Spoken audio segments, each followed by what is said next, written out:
actually has got 82% of Christians. It's a Christian country. And in the year 1948 to 1960, there was a great East African revival that took place in Kenya. And it spread all over Africa and the whole world. And that was why the churches were there. We've got a lot of churches in Kenya. And you can see the population of Christians, 82%, and we have just 8% of Muslims. We know what happened in March this year. A church was bombed in Kenya by these fanatics. And we know what happened about a year or 2 years ago, the Westgate, when the Westgate was bombed in Kenya. And we have Kenya has got a greater number of young people in the population. We have 42% of those people that are 15 years old and below, 42% in that country. And therefore, what is going on in that country is that all these religious fanatics, they are using some kind of monetary inducements to convert Christians to Muslims. That is what is going on presently. And we have to call upon our God, that God should come and intervene in that country. It's a country that God loves. Therefore, we will raise our voice and pray unto the Lord. We know we have the government there. We have ethnic problems there. We have high rate of unemployment among the youth there as well. We have droughts in that country. We have famine. It has led to the loss of some livestock, about 80%, especially in the northwest of Kenya. Therefore, we need to call upon our God to return that glory to that country of ours. So we will open our mouth and pray like this. Every desire and the plans of the enemy against the land of Kenya, be frustrated now. In the name of Jesus. God. Expectation of the enemy against the land of Kenya, be frustrated now. In the name of Jesus. You are giving us power. In Jeremiah 1:10. To be rulers all over the nations and the kingdoms. To operate, to destroy, to plant, to build. God, we call upon you. We have no other God. And we know when we call upon you, you answer us. Every plan, every expectation, desires of the enemy against the land of Kenya, be frustrated.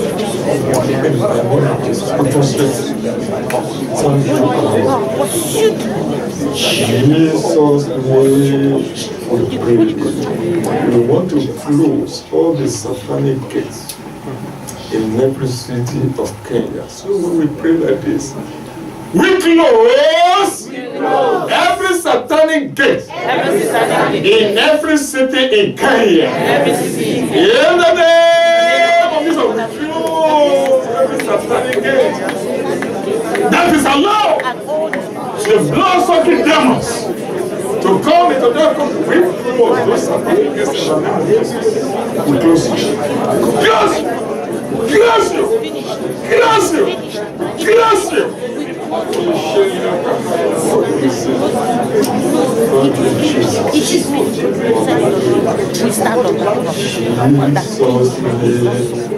We pray. Our God and our Father, we thank you. We bless your holy name because when we call upon you, you answer us. You are the God that answered a prayer. We bless you for the country of Kenya. Lord, as we have cried unto you, you will hearken unto our voice today in the name of Jesus. Amen. Peace and passeth all understanding. We continue to dwell in that country in Jesus' name. Amen. Every blood-sucking demon, we come against you in the name of Jesus. Amen. In Kenya in Jesus' name. Amen. Thank you, our Lord. In Jesus' name we pray. Amen. While we remain standing, we sing this song and go to the Word of God. Guide me, O thou great Jehovah. I think we know it. Pilgrim through this barren land, I am weak, but thou art mighty. Hold me with thy powerful hand. Bread of heaven, bread of heaven. Feed me till I want no more. Choir. Guide me, Oh, thou great Jehovah, pilgrim through this barren land.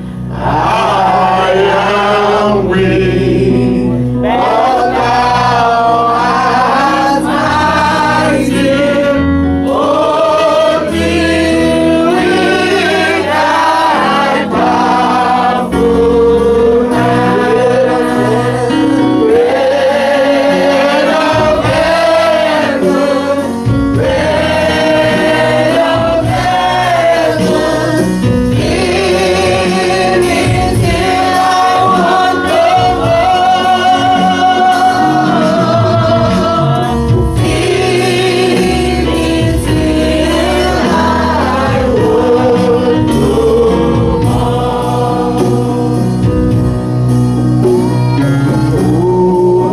Oh, now the grace of fountain has thy image streamed of blue.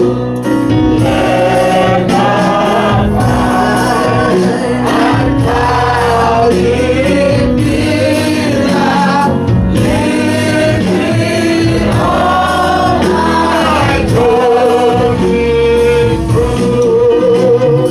God deliver, God deliver,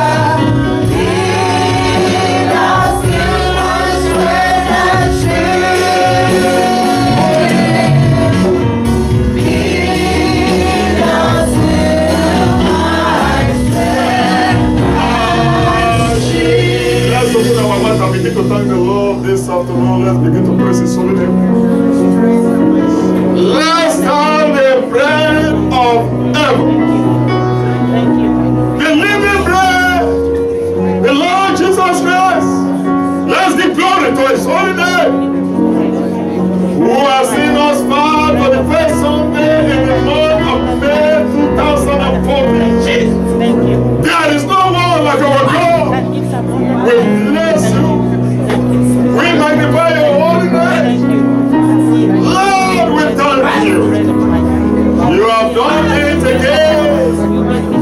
There is no one like you. We look at the waves, the east, the north, the south. We cannot compare any God like you. You are our God. That is the living God. Thank you, God of overcomers. We bless your holy name. For in Jesus' name we are prayed. Our God and our Father, we thank you. Once again, we bless your holy name. We have nothing to give you, just to be thanking you for all the things you have done for us and for what you are going to do today. And tomorrow, God, accept our thanks in Jesus' name. Yeah. Your word, that is sharper than two-edged sword, is coming out now from your throne of mercy. Lord, the purpose of sending the word be accomplished in our lives today in Jesus' name. Yeah. The way we came into this sanctuary, we will now go out the same in the name of Jesus. Yeah. At the end of today's meeting, Lord, only your name will be glorified in this sanctuary in Jesus' name. Amen. Thank you, our Lord. For in Jesus' name we pray. Amen. Praise the Lord. Amen. Shall we be seated? God bless you. For the next few weeks, we are going to be looking at the statement of our Lord Jesus Christ, His self-revelation. And the first one we are going to look at today is Jesus, called himself, I am the bread of life. I am the bread of life. Jesus, the bread of life. He said, I'm the true vine. He said, I am the truth, the way and the life. He said, I'm the good shepherd. We are going to look at this. I am that he called himself. I'm the light of the world. I am. Let's open our Bible to the book of John. Gospel according to St. John 6. I'm going to read from verse 22 to verse 35. Gospel according to St. John 6, 22 to 34. The day following, when the people which stood on the other side of the sea saw that there was no other boat there, save that one whereinto his disciples were entered. And Jesus went not with his disciples into the boat, but that his disciples were gone away alone. Howbeit there came other boats from Tiberias, nigh unto the place where they did eat bread. After that the Lord had given thanks. When the people thereof saw that Jesus was not there, neither his disciples, the two also took shipping, and came to Capernaum, seeking for Jesus. And when they had found him on the other side of the sea, they said unto him, Rabbi, why camest thou hither? Jesus answered them and said, Verily, verily, I say unto you, you seek me, not because you saw the miracles, but because you did eat of the loaves and were filled. Labor not for the meat which perisheth, but for that meat which endureth unto everlasting life, which the Son of Man shall give unto you. For it hath God the Father sealed. Then said they unto him, What shall we do that we might work the works of God? Jesus answered and said unto them, This is the work of God, that ye believe on him whom he has sent. They said therefore unto him, What sign showest thou then, that we may see and believe thee? What dost thou work? Our fathers did eat manna in the desert. As it is written, He gave them bread from heaven to eat.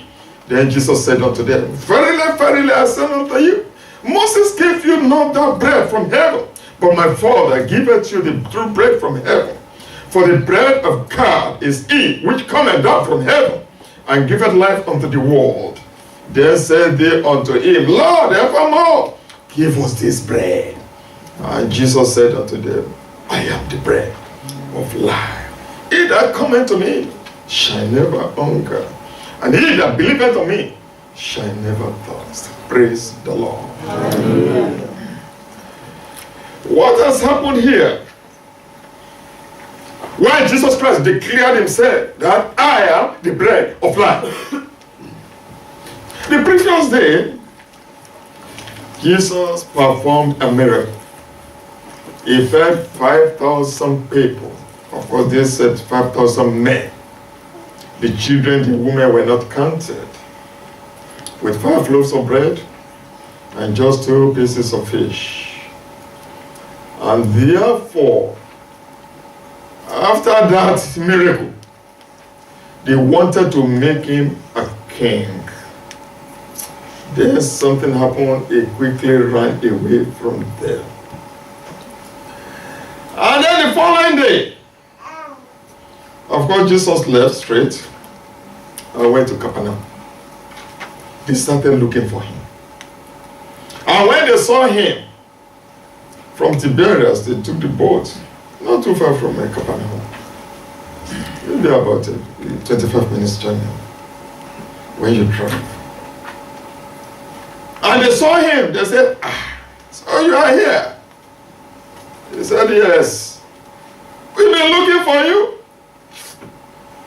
But Jesus told them, you were looking for me, not because of the miracle that you saw yesterday. It's because you want to eat more. Because you want to eat more bread, fish sandwich. And he told them, labor not for the meat, which perishes, but for that meat which endureth for everlasting. People came to Jesus Christ. They looked at him. They wanted to make him the political leader because of the food that they gave to them. After all, the Roman emperor in those days, governing them, they haven't got the good benefit system. So they want to revolt against the power in Rome. And they said, look, we have to make you king so that we can be eating bread every day. After all, Moses failed a whole generation, a whole nation for 40 years. So we've got another Moses now. So we have to make you the king and eat. So the discourse started between Jesus Christ and these people that came to him. Then verse 27. Labor not for that meat which perishes, for that meat which endureth unto everlasting life. When the Son of Man will give unto you, for him hath God the Father seal. Then quickly they asked him, what can we do then if that is the only thing? What can we do about the work of God? What do you think that we can do? So that we can be having this food every day. So Jesus Christ told them, believe on him whom he has sent. Then they asked him another question. If truly you have been sent, what sign do you want to prove? Do you want to show us to believe you? What sign again do you want? Yesterday, 5,000 people were fed with just 5 loaves of bread and 2 pieces of fish. What other signs, what other miracles do you want? Then they said, but look, Moses fed our fathers. We read that Moses fed our father for 40 years.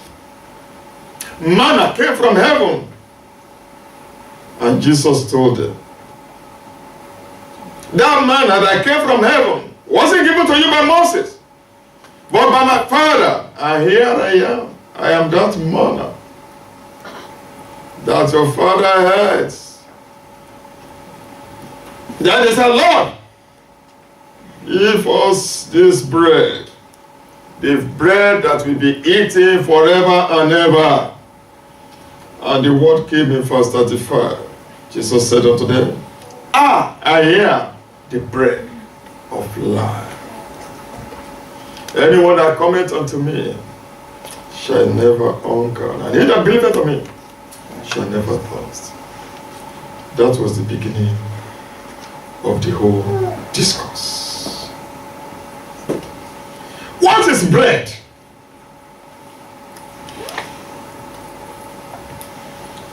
Bread is a basic staple food of the world. I think I've traveled to some few continents in the world, and everywhere I go, I still find bread.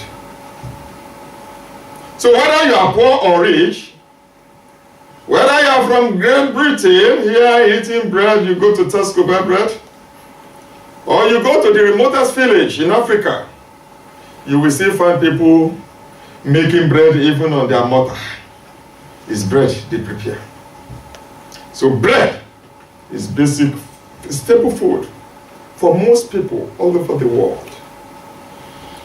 Bread is known and being used by every society. No society you go on the surface of earth that you will not see bread being used there. Some people might say, I don't eat meat. I don't like green vegetable. I don't eat fish. But hardly could you see some people, or I don't know if there is anyone here who doesn't eat bread. I don't know, please. Is anyone here? Please raise your hand so that I will know. So we all eat bread. Oh, you don't eat bread? Okay, that is one out of all of us. That's why we say most people they eat bread. And when we talk about bread, it's one of the foods that could be digested by our alimentary corner system, the digestive system. And this food called bread has got a satisfying quality like some of the foods. We quickly eat the bread and we quickly go. And therefore, when Jesus Christ was to teach the disciples the Lord's Prayer, he said, give us our what? Daily bread. When Satan was to tempt Jesus Christ after 40 days of fasting, what happened? Satan told him, turn the stone to what? You can see this problem of bread. And Jesus Christ used just 5 loaves of bread to feed 5,000. So they were looking for bread. Their forefathers ate bread, the food of the angels, manna, in the wilderness. So they knew everything about bread. So everyone is craving for bread. So it has now become very clear why Jesus Christ portrayed himself as the bread of life. During this discourse, Christ's discourse with this Jewish group, we can identify 3 kinds of believers. They were following. Most of them believers. In fact, most of them is disciples, apart from 12.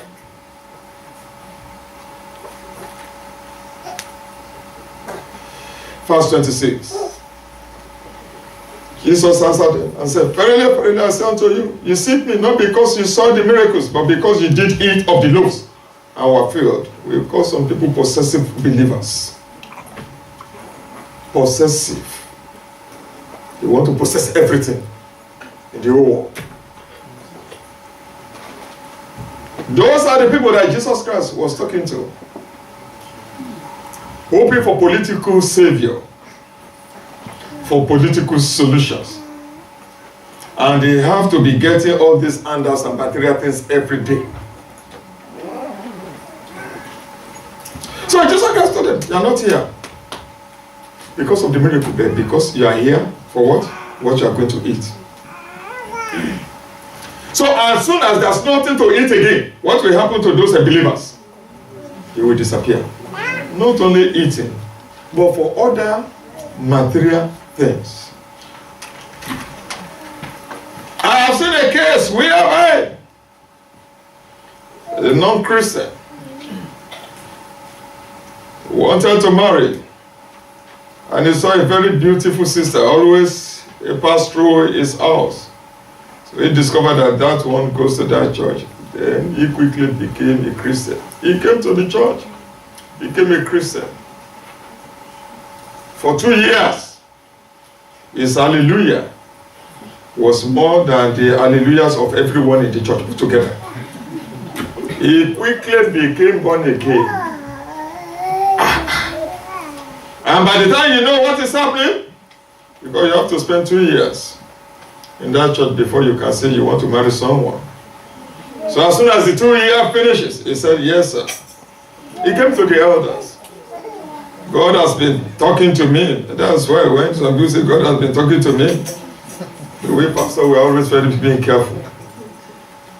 Are you sure?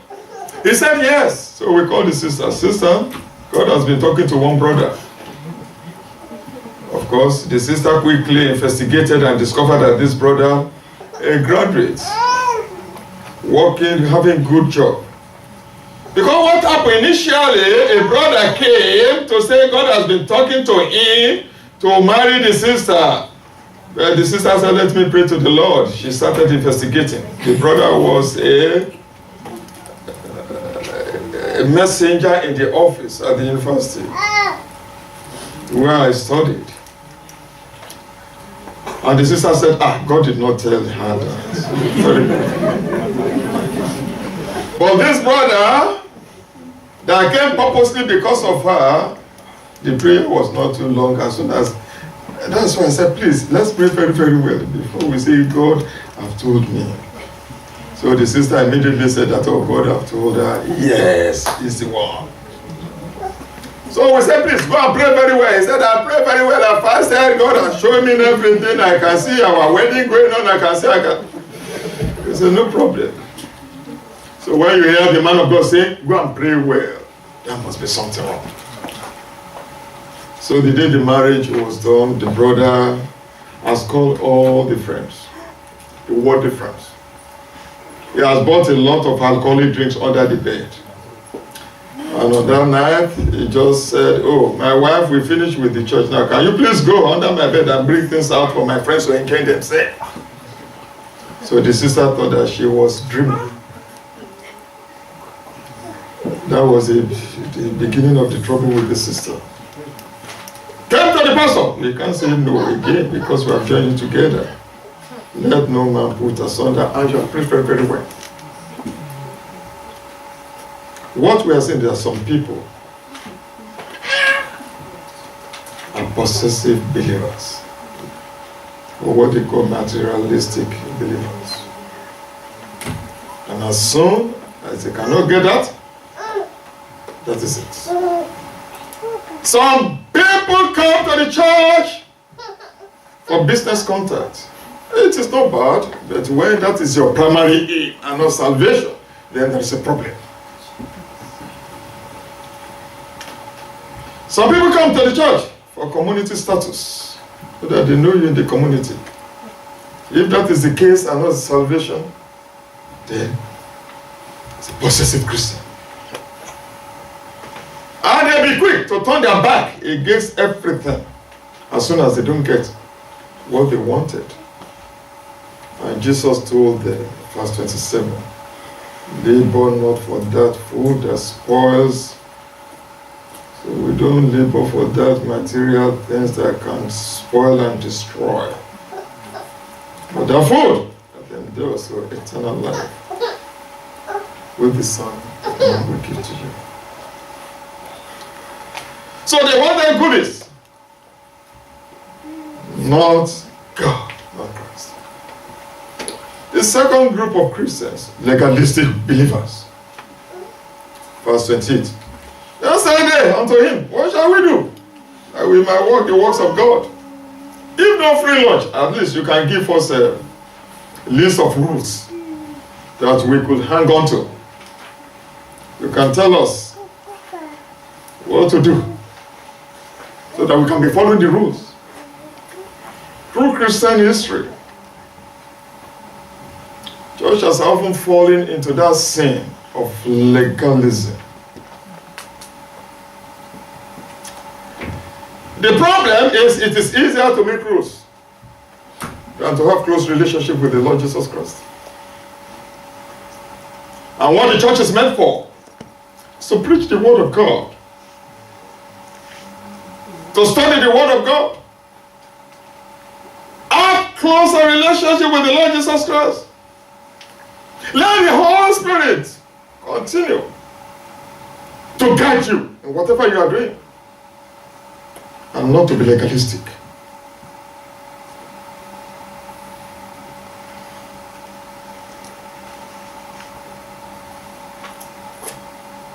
The rule-keeping religion cannot save.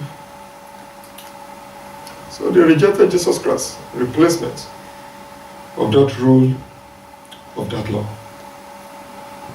The third group, emotional believer, or what we call the sensationalist believer. Verse 30.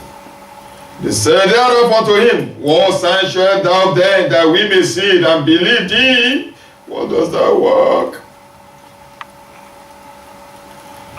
These people saw Jesus Christ feeding 5,000. But that was not enough. They wanted to have more. You see, we have these church goers. They are for spiritual excitement. Pass on, fire on, go on.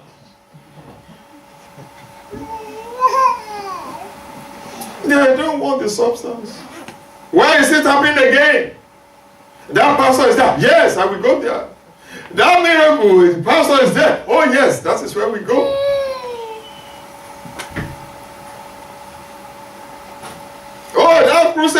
that conference, oh, it's good to go to crusade, to conference.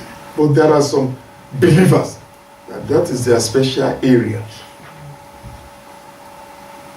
Because they don't want to be responsible. That is the key word. Spiritual responsibility is not there. They would like to be having more. They want to be at the mountain top all the times and not the valley. It's just like children. They have that insatiable appetite, just appetite. And they be eating, but they don't have the responsibility at the other end. So when they want to go to the toilet, they just do it anywhere. It's the same thing with such believer. You only want the miracles. They want kinds of reward, but no spiritual responsibility. They don't want to be responsible to Lord Himself.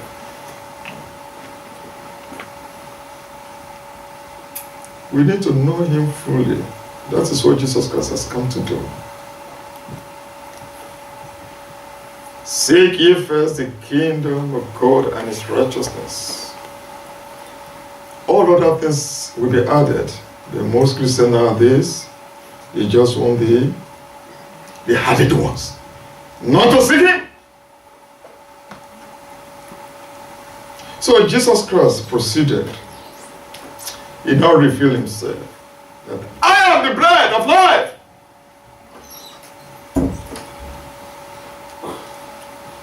So the lesson we have to learn, about two lessons quickly. One, Jesus is the true bread. Verse 33. For the bread of God, the seed which cometh down from heaven and giveth life unto the world. Verse 35. And Jesus said unto them, I am the bread of life. He that cometh to me shall never hunger, and he that believeth on me shall never thirst. When we read verses 48 to 52, it said the same thing. 48. I am that bread of life. 51. I am the living bread which came down from heaven. You can see. The manna that the Israelites ate in the wilderness, they were for material needs. Jesus Christ is the true bread, which means life for all of us. If you can eat that bread, Jesus Christ, that is eternal life. That is the greatest gift that God has given to you. Certain. And this is the life I've given to humankind. Colossians 3:4. When Christ, who is our life,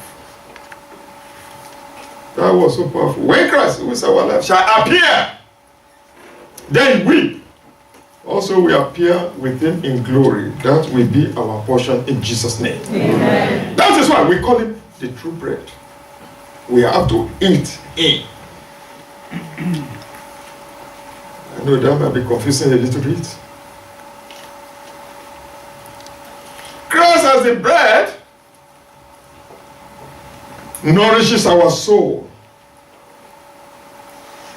supports our spiritual life.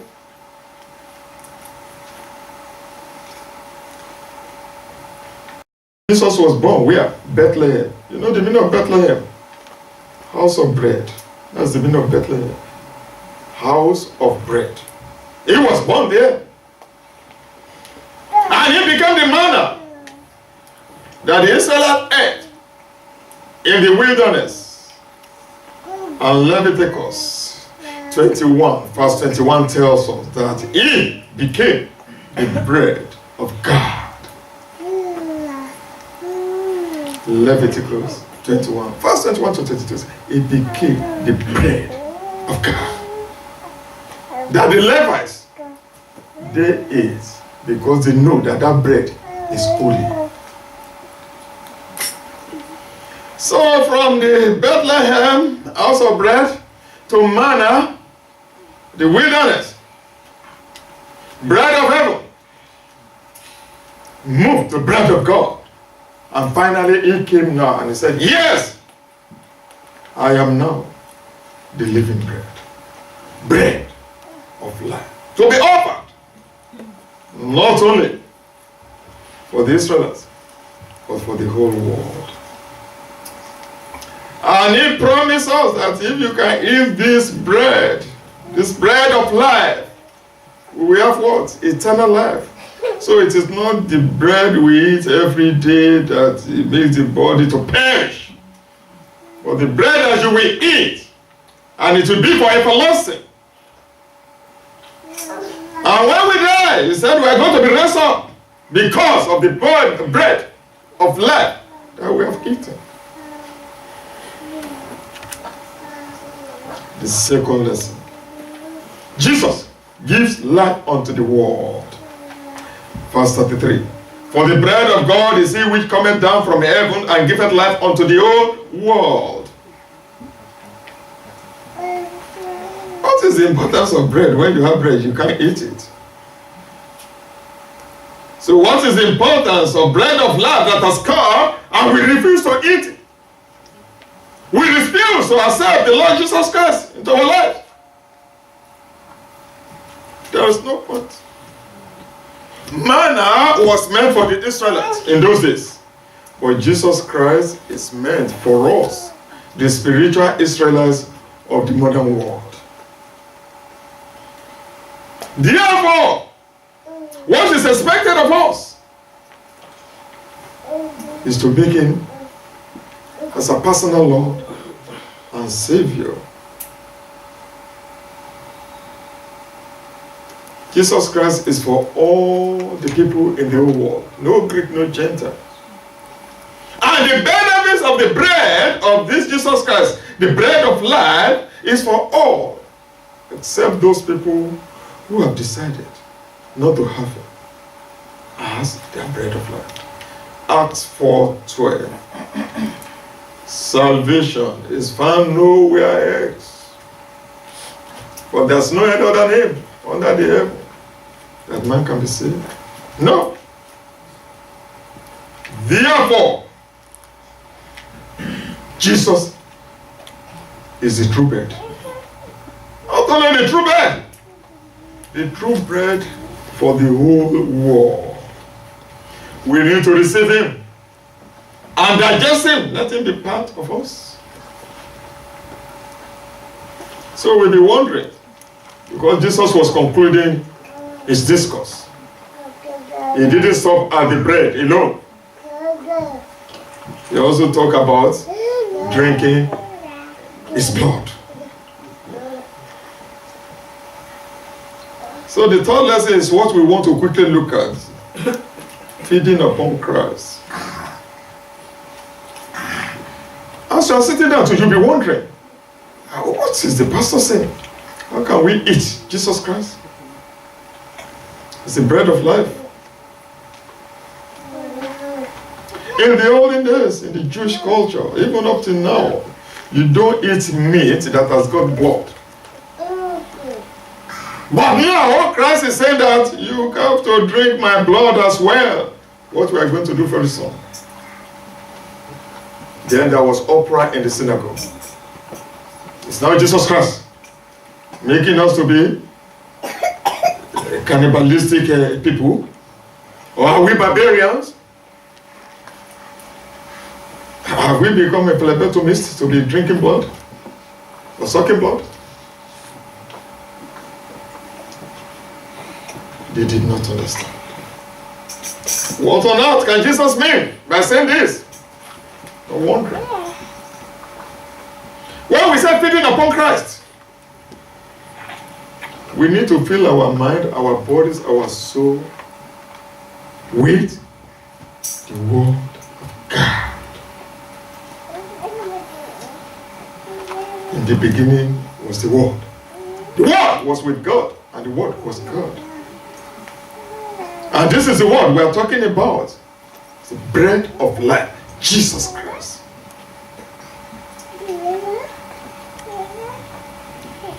When we say feeding on the Lord Jesus Christ is the total commitment of our lives to Jesus Christ. Total commitment. No matter what is going on. We are not bothered. Because we have Jesus Christ inside us. Just as the normal bread, the earthly bread we eat will be digested and will become part of us, and we have energy to move around because it's going to be broken down into glucose. The same thing, let Jesus Christ be inside us, in our veins, in our blood vessels, in everywhere in our system. And when we are moving, we know that the angels of God are moving around us. We know that we are carrying Christ inside us, not demons. So that anywhere we go, they can see us. They can see the mark of the Lord Jesus Christ in our body. About 30 years ago, I was going on a missionary journey to Ghana from Nigeria. And you have to pass through two countries, Republic of Benin, and I think there's Togo, by road. And when you pass through those routes, those of us that travel by road from Nigeria, you know that that place is very endemic with bribery and corruption. But I prayed, I said, God, I'm not going to get out or give anyone anything as I'm going on this journey. And the vehicle we were. When you get to the border point, you have to get out. Get out and go and show your passport or whatever and they get some money from you. I didn't get out. The driver said, get out. I said, no. Whoever that is going to take me inside this car should come. And we just passed all those borders. Nothing happened. Then the other passenger called me. I said, why? You sit there and no one come even to challenge you. They don't even bother to look at your passport or whatever.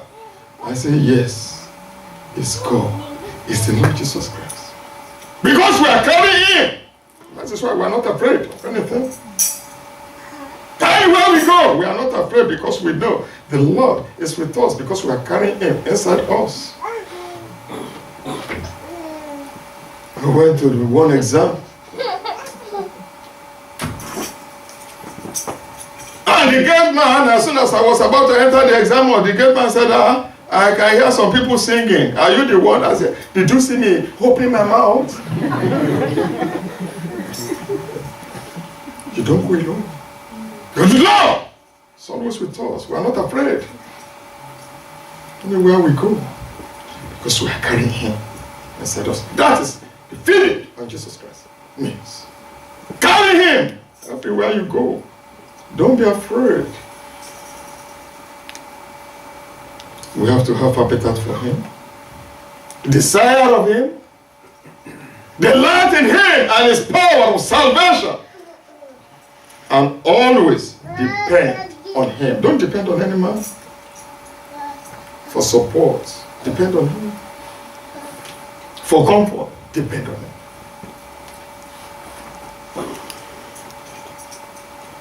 It is then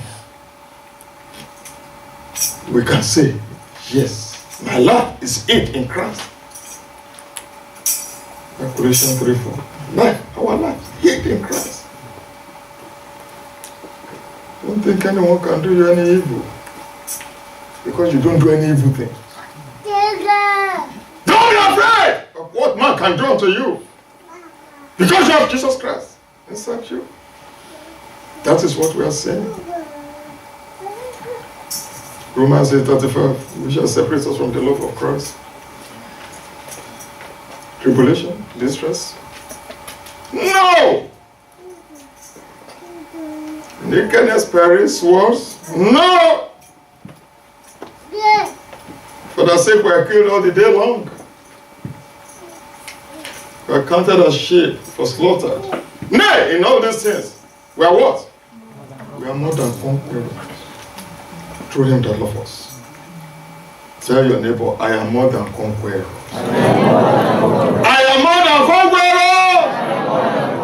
In the name of Jesus. You can see the reaction of His listeners. Some gave up. because they don't have real commitment to the Lord Jesus Christ. They were murmuring. In fact, the scripture said that most of his disciples following him. They did what? They left him, they gave up, and they didn't come back again. Then the verse that I like so much in the scripture is what Peter said in that verse 68. Jesus asked the 12, you 12, are you going to leave me as well? You can see Jesus suffer rejection. He experienced pain of rejection. Sure, you don't bother when you're undergoing rejection because Jesus has suffered it. And Peter said, no. Rabbi, no. Verse 8. Whom shall we go to? You are the word of eternal life. We believe and we know you are Christ, the Son of Most High God. Some of us will take comfort in that statement from Peter. Peter understood what the crowd had missed. Not for fish sandwiches, not to cause revolt against the Roman power, not to look for materialistic things, not to hold a big miracle, but to do what? To have just one person. And they heard what they were looking for, Jesus Christ. That was the only thing they needed.